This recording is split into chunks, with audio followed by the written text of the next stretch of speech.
Je reviens au pays de Jacques Cartier et je reprends la suite de ce qu'a dit M. Guillepin. Effectivement, le fond de l'amirauté de Saint-Malo est compliqué il est en partie à Brest et en partie à Rennes. Il a été sauvé des bombardements malouins, ce qui n'a pas été le cas de l'amirauté de Brest, qui a entièrement disparu. Et il forme un fond assez important, puisqu'il y a 35 mètres linéaires, qui est donc un peu plus que les fonds morbihanais. On nous a dit qu'il y avait 30 mètres entre Vannes et Lorient, et bien plus que le Finistère, où il y a un peu moins de 10 mètres linéaires. Ce fonds a été décrit par Henri-François Buffet, qui était archiviste d'Ille-et-Vilaine, passionné d'histoire maritime, qui a publié un répertoire numérique en 1962 où il précise justement les conditions dans lesquelles le fonds a été séparé entre Brest et Rennes. Le transfert à Brest ayant eu lieu en 1921, mais partiel. Je ne reviendrai pas sur toutes les différentes catégories d'archives qui ont été citées. Il est vrai que, comme on l'a vu, les registres matricules sont conservés à Brest, antérieurs à 1786, parce que curieusement, à partir de cette date, ils se trouvent dans le répertoire de la sous-série 4S, Inscription maritime 19e siècle. Ces registres matricules ont été très largement dépouillés par un historien cancalais passionné, Thierry Huc, qui en a fait un dépouillement complet pour les marins de Cancale et des autres paroisses limitrophes. Autres fonds qui sont partagés, autre catégorie de documents qui sont partagés entre Rennes et Brest, ce sont les rôles d'équipage.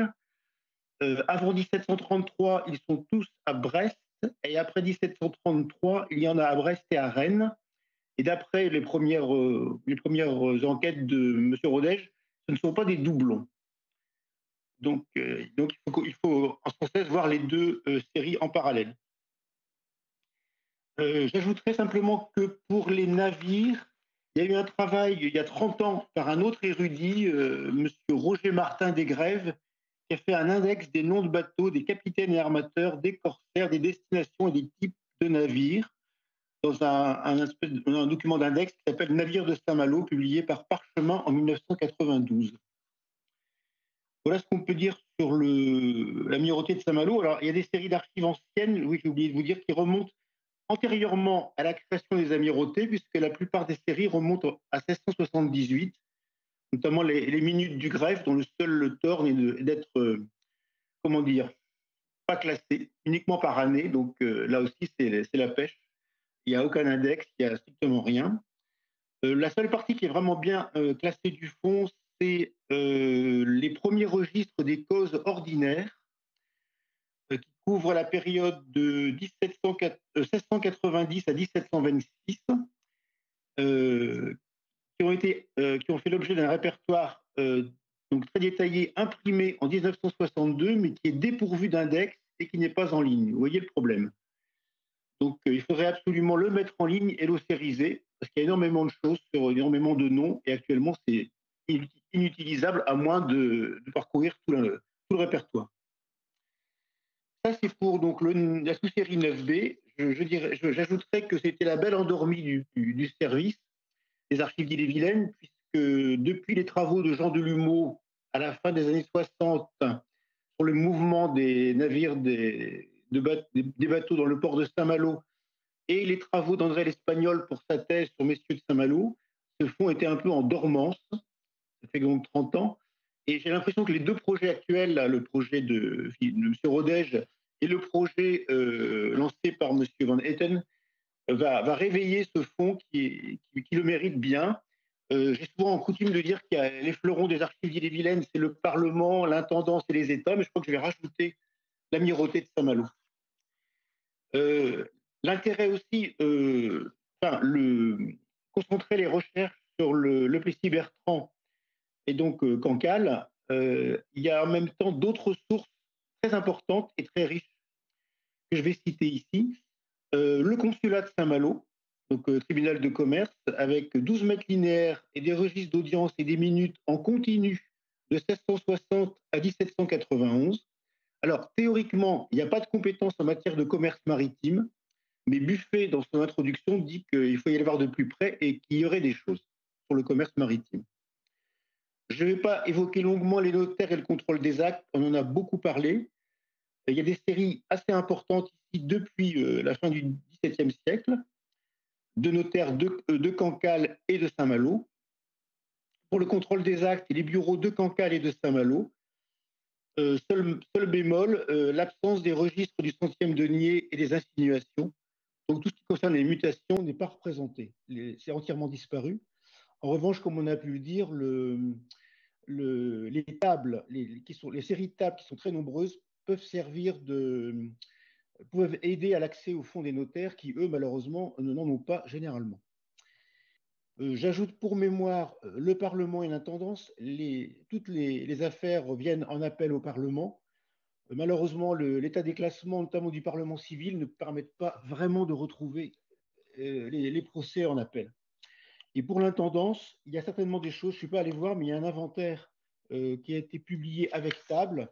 Et je sais que M. Rodège me disait qu'il y a certainement des choses sur les gardes-côtes dans l'intendance. Quoi d'autre? Les paroisses, les 5 paroisses dont il a été question, les archives sont assez limitées, sauf pour Cancale. Cancale qui a été classé pièce à pièce et l'inventaire a été publié, là encore, par Thierry Huc. Les fonds les BMS, les registres de catholicité, sont numérisés, sont en ligne, pour une fois, et ont été largement utilisés et exploités et indexés par M. Delarose, autre érudit cancalais. Et donc pour les paroisses de Cancale et de Saint-Coulon, pour les baptêmes de Cancale et de Saint-Coulon de 1600 à la Révolution, il y a donc une indexation qui a été faite par Aristide Delarose. Enfin, la seigneurie du Plessis-Bertrand appartenait à la famille de Béringhen jusqu'en 1740, date à laquelle elle a été vendue aux Magons de la Lande, grande famille évidemment d'armateurs malouins.